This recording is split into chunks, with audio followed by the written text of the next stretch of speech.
remember once talking with Corey, he was sort of like my art director at that time, but I think he had asked me, he's like, "Are you okay with gore?" And I'm like, "I don't know.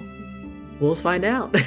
So, and so it was a thing too, where like I remember some of the things that I had to draw, especially for that first, because again, I worked on the first episode of season one. So obviously I worked on some of the things for the ending fight, that kind of capped that episode. And I'm like, oh yeah, this is my world now. This is my world. And I remember for me, I like to look at reference, right? Sometimes you have to look Yeah. for real life reference if you want things Yeah. to look correct in animation.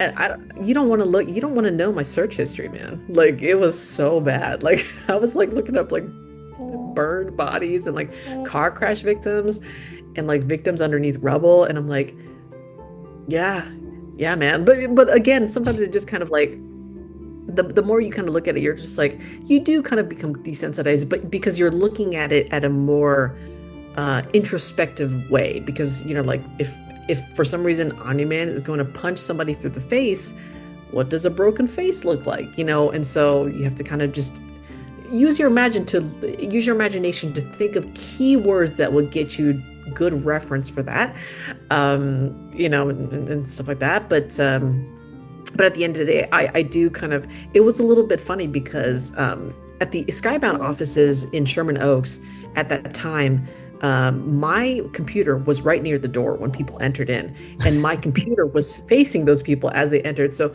I'd be watching something very, very gentle on one of the screens, like Murder She Wrote or something like some crime series Yeah. from like the 80s or 90s, and then I would just on my end just be either drawing something grotesque or looking up reference. And so sometimes people would come in there, be like, "Oh God," they would try to go, and I'm like, "Well, this is what you get for putting my desk right near the door.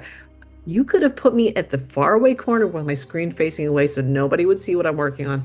But this is the cross for you to bear," stuff like that. About some of the violence things and the gore that you commented, I admire it quite a lot from Invincible because it's done in a very elegant way. Myself, I've been on a similar spot than you, where I had to, at some point, for Walking Dead, make some dead zombies on the background. So for The Boys or Gen B, make some burned bodies. And I've seen those images too and stare at them. And when I see Invincible, I see the gentle and elegant work that it's done on it. And I would say it's very impressive, even though a little bit scary, I guess, for the new people coming to the office. No, no, for sure. I mean, well, that's the thing about when you do work in 2D, and I know you do this in 3D as well in CG, but in 2D, there's a lot of problem solving. So that's the one thing, like sometimes things, as you kind of turn them, they don't really make sense because it's not a 3D thing. You just have to make it work. That's why, for example, like if anybody watches anime, right? Sometimes when you have a character turned to the side, their mouth is like right here. Like it doesn't make any sense, but it's problem solving. It's just like for a 2D show, you just have to like, yeah, their mouth is right over here. It doesn't look right when you start transitioning, but that's why sometimes CG models of anime figures look kind of strange. They don't Yeah. they don't look 2D because it's a challenge to make a 2D thing into a CG asset. Um, but yeah, so yeah, you're right. It's kind of like the thing about like the gore. It's that it's like we could make it look totally crazy, but again, it has to be drawn by other people. It has to look, it has to be recognizable. You have to understand, like, it's like, oh yeah, he punched him really hard, and that's the result that you kind of get. But it's not so messy. It's like we have to be like, oh yeah, his face. We can see still part of his face. It's like that's the character that was like, destroyed and stuff like Yeah. that. Everything's purposeful in the way it's designed. So. Makes a lot of sense. And as your part as a character designer in Invincible, so far, which are the characters you had more fun designing and working on? Yeah, I mean, it was actually pretty honestly, I know we just talked about the gore, but honestly, the kind of gore part is what's kind of fun to me. It's not to say that I like breaking these characters, but there is something just